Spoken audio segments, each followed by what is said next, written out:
शांति वार्ता की बात फिर से क्यों उठाई जा रही है?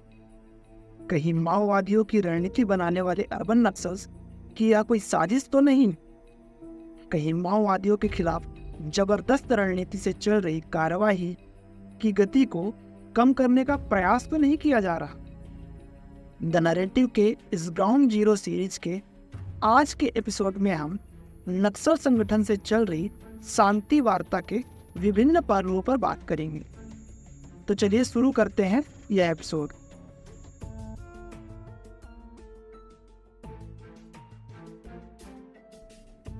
जब जब नक्सलवाद की समाप्ति के लिए सुरक्षा बलों के द्वारा सघन अभियान चलाया गया, तब तब शांति वार्ता की बात को बढ़ावा दिया गया ताकि नक्सल संगठन को शांति वार्ता के नाम पर राहत दिलवाई जा सके।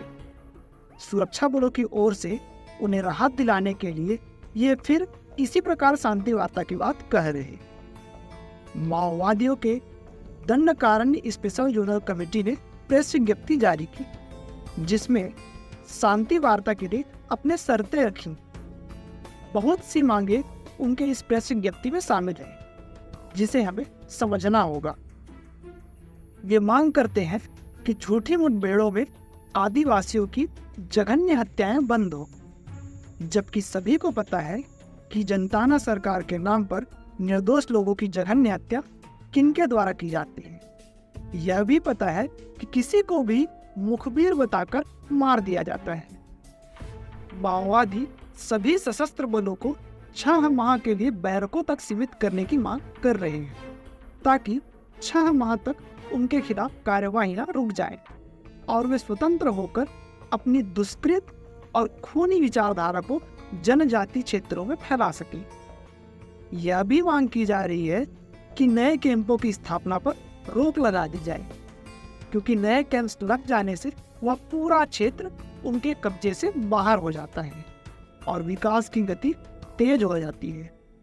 हम सभी जानते ही हैं कि विकास तो उनके मूलभूत सिद्धांतों के विपरीत है। राजनीतिक बंदियों की रिहाई की बात इन्होंने अपनी प्रेस विज्ञप्ति में की है।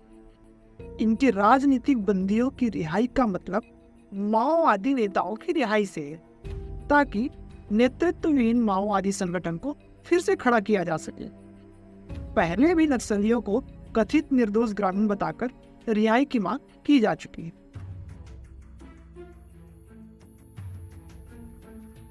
सुरक्षा बलों को नक्सलियों पर हावी होता देख अब कम्युनिस्टों के जहरीले एवं खूनी विचार रखने वाले संगठन सामने आकर शांति वार्ता को समर्थन दे रहे।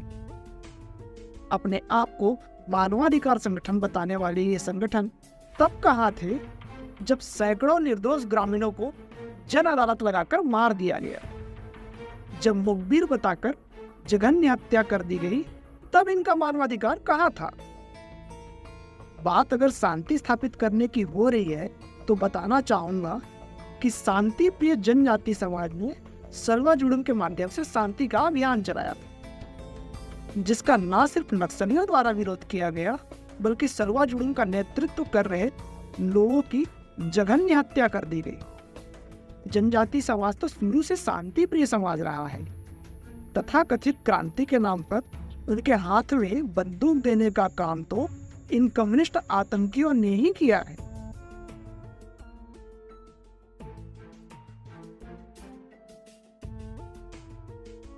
छत्तीसगढ़ के गृह मंत्री विजय शर्मा ने माओवादियों से शांति वार्ता का प्रस्ताव जरूर रखा है, लेकिन इसका यह मतलब निकालना नासमझी होगी कि बस्तर से सुरक्षा बलों के कैंप हटा लिए जाएंगे, नक्सल संगठनों के खिलाफ कार्यवाहियां रोक दी जाएंगी। सरकार और सुरक्षा बलों की नीति तो इन माओवादी संगठनों को जड़ से समाप्त करने की है, न कि शांति के नाम पर उन्हें राहत देने की। सरकार भले ही अनौपचारिक रूप से शांति वार्ता की बात कह रही है, लेकिन सुरक्षा बलों के जवान अपनी पुरानी रणनीति के तहत लगातार कार्रवाई कर रहे हैं। इसका सबसे बड़ा उदाहरण घोर माओवाद प्रभावित क्षेत्र टेकमबुड़ा के पुवर्ती में खोला गया कैंप है। हाँ, ये पुवर्ती वही इलाका है जहां से खोखार माओवादी कमांडर हिड़मा आता है। यहाँ माओवादियों के गुरल्ला आर्मी के द्वारा की जा रही खेती एवं ग्रामीण उद्योग पर कंट्रोल अब पुलिस के हाथों में चली गई है।